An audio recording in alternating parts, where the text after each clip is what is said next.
ഇന്ന് തന്നെ ഡൗൺലോഡ് ചെയ്യൂ. കാണൂ നിങ്ങളുടെ ഫേവറേറ്റ് ഷോസ്. എന്താ ഇത്ര വൈകിയത്?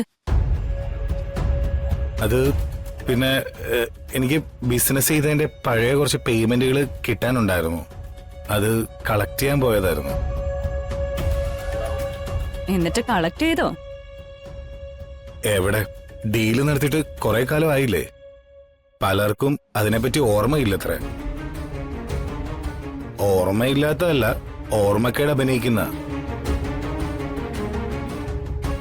അല്ലേലും ഒരു ബിസിനസ് നിർത്തിയാ പിന്നെ കിട്ടാനുള്ളതെല്ലാം പോയെന്ന് കരുതിയാ പോരെ. അപ്പോ ചുരുക്കത്തില് ക്യാഷ് ഒന്നും കിട്ടിയില്ലെന്നർത്ഥം. ഇല്ല. കടം കൊടുത്ത കാശ്, വായിക്കാൻ കൊടുത്ത പുസ്തകം, സ്വന്തം ഇഷ്ടപ്രകാരം പോയ പെണ്ണ്, ഇത് മൂന്നും തിരിച്ചു കിട്ടാൻ പ്രയാസാണെന്ന അനുഭവസ്ഥര് പറയുന്നത്. കൊള്ളാലോ.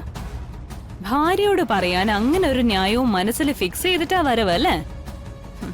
ചേട്ടനെ പോലെ അനിയനും ഒരു ഒന്നാന്തരം നുണയന്. പണ്ട് നീ കടം വാങ്ങിയിട്ടുള്ള ആരെങ്കിലും നിന്നെ പിടിച്ച് നിർത്തിയിട്ടുണ്ടാവും. എന്നിട്ടാ ആ കടം കൊടുത്തതിന്റെ കാശിന്റെയും പുസ്തകത്തിന്റെയും പെണ്ണിന്റെയും ഒക്കെ കഥ പറഞ്ഞ് കൊള്ളത്തരത്തിന്റെ പഴുത അടയ്ക്കുന്നത്. ഒരിക്കലും കിട്ടാൻ സാധ്യതയില്ലാത്ത പണം പിരിക്കാൻ പോയ നീയെ കിട്ടാൻ സാധ്യതയുള്ള പണം നിന്റെ ഏട്ടന്റെ എന്ന് പിരിക്കാത്തെന്താ? ആ പണം വാങ്ങിച്ചെടുക്കാൻ വേണ്ടിട്ടാ എന്റെ അച്ഛൻ നിന്റെ പ്രകാശേട്ടനുമായിട്ട് വഴക്കിട്ടത്. അച്ഛൻ കാണിച്ച ഉത്തരവാദിത്വം പോലും നിനക്കില്ലല്ലോ. അത് പിന്നെ പ്രകാശേട്ടനിപ്പോ സ്വന്തം വീടിന്റെ പാല് കാച്ചൽ ചടങ്ങിന്റെ തിരക്കിലല്ലേ. ഇപ്പൊ പണം ചോദിക്കുന്നത് ഔചിത്യാണോ ഹരിതേ? ഔചിത്യം. സ്വന്തം അച്ഛനെയും അമ്മയും കാണാനില്ലാത്ത സാഹചര്യത്തിലും പ്രകാശം പാലുകാച്ച മഹോത്സവത്തിന്റെ ലഹരിയില്. അത് ഔചിത്യമാണോ മനോജെ? ദേ, ചടങ്ങ് കഴിഞ്ഞ് കേറി താമസം തുടങ്ങിയ പിന്നെ നിനക്ക് കിട്ടാനുള്ള പണത്തിന്റെ ഗതി പിന്നെ എന്താവും? അതിനെക്കുറിച്ച് എന്തുകൊണ്ട് നീ ചിന്തിക്കുന്നില്ല? എനിക്ക് ബിസിനസ്സിൽ ഇൻവെസ്റ്റ് ചെയ്യാനുള്ള പണം പ്രകാശേട്ടനിൽ നിന്ന് വാങ്ങിത്തരാന്ന് നിന്റെ അച്ഛൻ വാക്ക് തന്നിരിക്കുമല്ലേ. പിന്നെ ഞാൻ എന്തിനാ ടെൻഷൻ അടിക്കുന്നേ? മനോജ്, നീ നോക്ക്. അങ്ങനെ എല്ലാ കാര്യങ്ങളിലും അച്ഛനെ ആശ്രയിക്കാൻ നോക്കരുത്.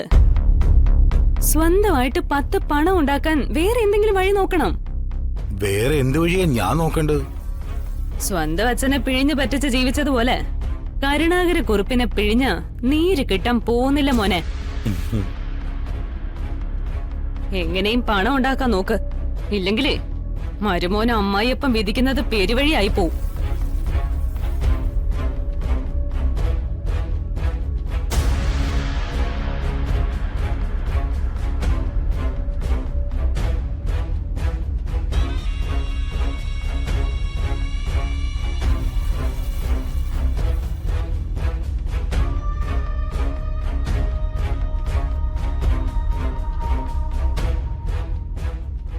കാര്യം എന്താ?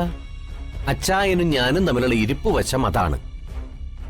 അപ്പൊ അച്ചായ, അതെ, എനിക്ക് കുറച്ചുപേരെ കൂടി വിളിക്കാനുണ്ട്. ഞാനേ ഫോൺ വയ്ക്കാം. ഓക്കെ.